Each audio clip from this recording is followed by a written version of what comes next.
Richmond.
Know that I have been struggling with depression and anxiety for the past couple of months, mostly anxiety. So June 2nd was a day that I wanted to avoid. The significance behind June 2nd is that it is the day that AFI was coming to Richmond, Virginia. I've always loved their performance live. It's my favorite band. I was pumped. I was really excited. And the anxiety has just stuck by me for so long that I was afraid. I was afraid for June 2nd to come because I knew that I was gonna have to make an effort to drive to Richmond. Keep in mind, you guys, that I had not been to Richmond since the beginning of March. June 2nd came just as time always does, regardless of what you want or what you feel. And I got up that morning on June 2nd and I put on my running shoes and I put in my headphones and I started listening to AFI while I was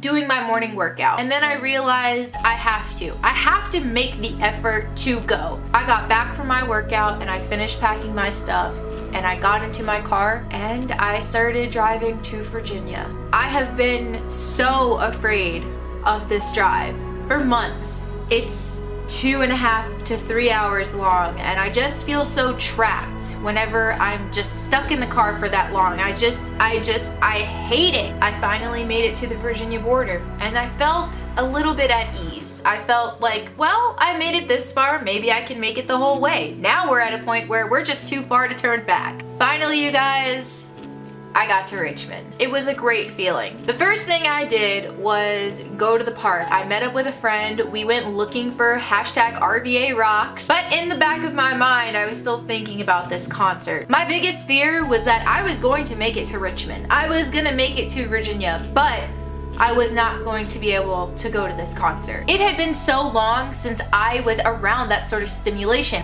That many people, that loud of music, that big of a room. I just really had not been submersed in that environment in such a long time and I did not know if I could handle it. The time came to leave for the concert and I got into my car and the whole way there I was so very anxious. We got to the venue and I walked inside. The whole time I was waiting for the band, I was telling myself I can't do this. There were so many people and it was dark and it was just such an uncomfortable environment. Like it was hard to breathe. I felt like I was suffocating, but I just stood there. One of the things that really bothered me was that there was a huge no entry sign on the door. So if you walked out, you did not get to come back in. So I kept telling myself, you have to stay because you made it this far.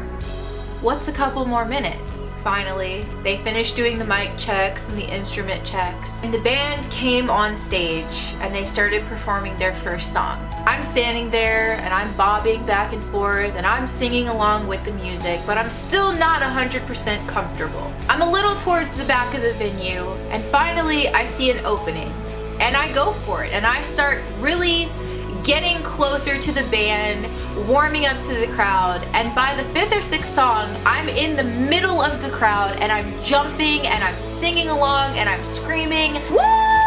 Go Davey! Woo! Ally!" I'm so excited, and I just, in that moment, while I was jumping and screaming and yelling, I realized I almost let myself miss this. And I almost started crying because I was so happy in that moment. I was so happy that I had made the effort to go all the way down there, to go to Richmond, to go to the National, to stay and wait for the band, and then to walk into the middle of this crowd and just enjoy the presence of one of my favorite bands. And I literally just wanted to break down and cry. Not tears of sadness, but tears of happiness, because I did it. And I almost missed it because I felt weak.